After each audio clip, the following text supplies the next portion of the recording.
And our next speaker is Miss Paula Moore. She's the Issues Coordinator with Concerned Women for America. And Paula's been a great champion in San Antonio and working with us. She was there on May 9, 2016, and before and after when the Northeast Independent School District made its terrible decision to introduce this terrible sex education curriculum to middle schoolers, 10 to 11, 12-year-olds.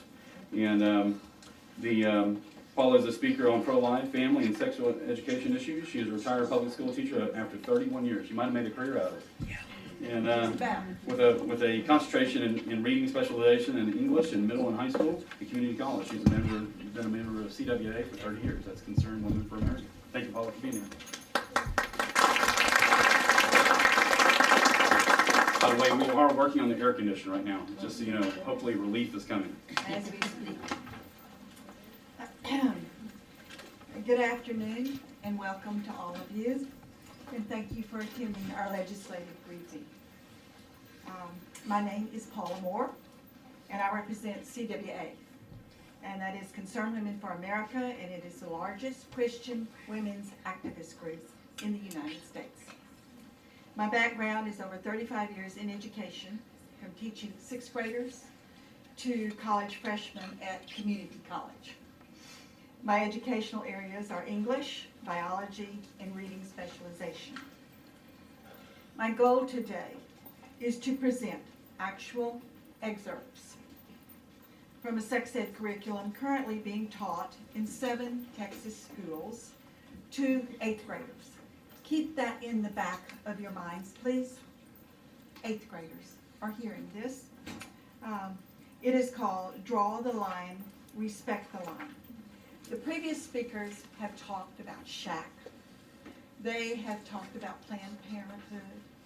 And we've done some talking, a lot of talking about this sex ed. However, I'm going to tell you all today what is actually going on in the classrooms. The teachers themselves are dialoguing with these students back and forth. They are actually dialoguing. As a teacher, it just absolutely breaks my heart that they would participate in something like this. But there are many, many, many, many, many across the state of Texas and across the United States that are. These little children's hearts, and I'm talking an 8th grader, I know how they are because I've taught them. But they are still, there are many of them that should not be hearing this stuff. Okay. I'm going to give it to you in example groups because this sex ed curriculum has been evaluated by an excellent tool, and it's called the Comprehensive Sex Ed Analysis, created by Family Watch International, and it consists of 15 harmful sex ed elements found in much of the sex ed curriculum used today.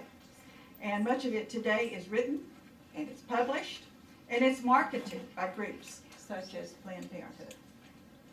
These elements are identified and collaborated word for word. This is word for word what the kids are hearing in the analysis I will show to you. Draw the Line, Respect the Line contains 11 out of these 15 harmful CSE elements. These are your examples, and then there is an analysis that follows. This is example group number 1. Definitions. Now this is what is being told to students. Safe. Kiss on cheek, hug, talk on phone, hold hands, give, get hickey, feel up over clothes, feel up under clothes, some risk, French kiss, mouth to genitals with latex barrier, penis and vagina with latex condom, mouth to genitals, no latex barrier. Risky, sex with latex condom and baby oil. Sex with someone on the pill, no condom. Penis in rectum with condom. Penis in rectum with no condom. Penis in rectum with condom, and then none. Now we go to the next one involving role playing. Note, role plays repeatedly depict minors under the legal age of consent negotiating sexual activity. You understand that? Under the age of consent. and this role-playing depicts them doing it. Teacher, respond to the following pressure statements in a respectful way. Having sex will bring us closer together. She's asking the students to respond to that statement. Teacher, respond to the following pressure statement in a respectful way. Come on, everyone else is doing it. Teacher, suppose you are home. This is the teacher telling these 8th graders, remember. Suppose you are at home with your boyfriend, girlfriend, partner, and I don't know who they mean that to be, and things start to go further than you want. What would you say to get out of this situation? Teacher, when Trina came over, they hung out for a while in the living room. Then Kashif put his arms around Trina, and they began to kiss. They were both a little nervous at first, but pretty soon Kashif was touching Trina through her clothing. Kashif was thinking, wow, this feels great. I can't wait to tell the guys. Trina was thinking, I bet he really loves me. At least somebody does. She wasn't sure whether she wanted to let Kashif keep touching her, but it felt good. And she was feeling hurt about the fight that she had had with her parents. So even though in the back of her mind, she was starting to worry, she ignored it. What message does this send? Analysis illustrates the harmful CSE element number 1 by sexualizing children and desensitizing them to sexual things, implying their peers are sexually active and teaching them explicit sexual vocabulary. Note, the curricula, now this is very important. This is a really important point. The curricula introduces children to a myriad of controversial sexual acts in sexual scenarios. When presented to young hormonal teens, this sexual instruction can inadvertently or intentionally increase sexual behavior amongst the students. Example group number 2, more role playing. Skylar and Carlisle were at a party. Carlisle says, oh, let's go outside. Skylar really wants to go, but knows that going outside means they're going to go further than what she thought they would do. Teacher facilitates. Teacher, and this to me is one of the worst. All right. Teacher, and this is the teacher saying this. Teacher facilitates open conversations. Teacher determines when they are ready to engage in safe, consensual sexual activity. Taken straight from the manual on page 166. Analysis. Harmful CSE element number 2 teaches children to consent to sex. May teach children how to negotiate sexual encounters or how to ask for, get, or engage in sexual acts with, note, again, minors under the legal age of consent to engage in sexual activity should not be participating in role plays to negotiate sex. Example group number 3. Some STDs, and I'm using STD, STI is the preferred one today, but I took it straight from the analysis, so there would be no differentiation. Some STDs are passed through sexual intercourse, vaginal, oral, or anal.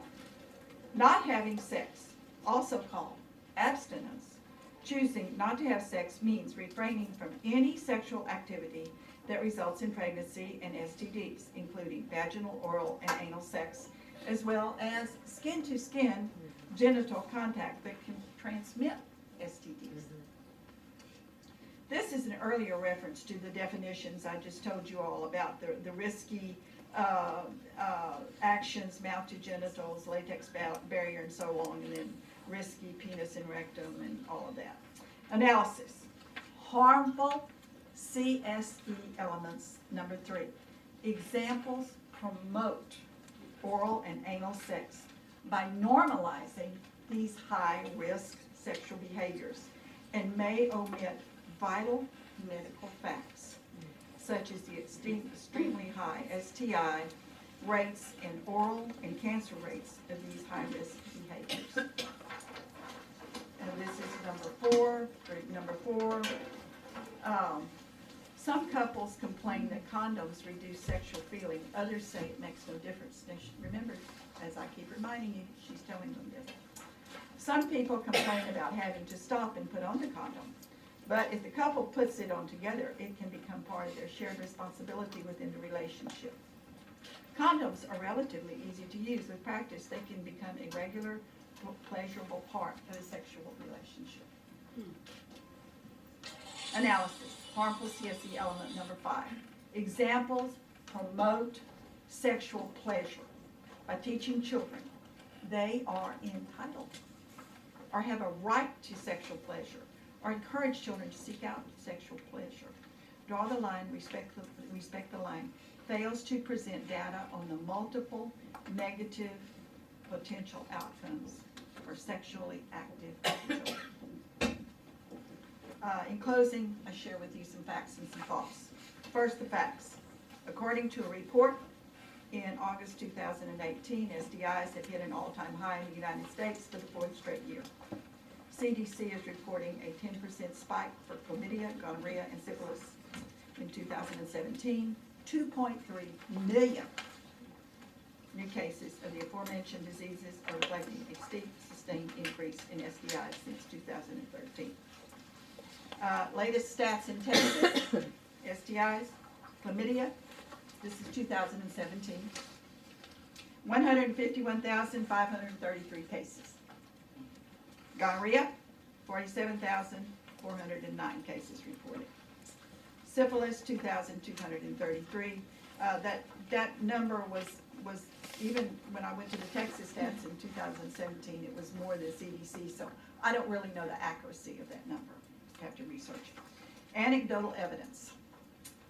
I have a friend who has a pregnancy care center / clinic. Her clinic sees over 400 women a month. She has told me they are seeing case after case after case of gonorrhea, syphilis, and chlamydia. In her opinion, it's getting to be an epidemic. As you can see, the key to combating this harmful sex ed is parental involvement. Texas has an excellent health ed curriculum with well thought out TEKS, which stands for Texas Essential Knowledge and Skills. It includes information about staying healthy, use of prescription drugs, substance abuse, healthy families, the reproductive system, bullying, and much more.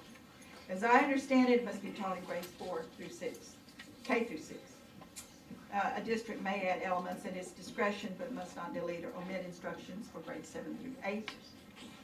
Health ed is not required for high school graduation, but it may be taught as an elective. If parents want their moral and religious beliefs upheld, I would strongly urge them to insist upon their children having this. Parting thoughts on awful sex ed. Did you think about this? Parents are actually paying through their taxes for their children to be sexualized. It's not going to go away unless we stand up to it. And last but not least, our children are a legacy. We must protect them. Thank you.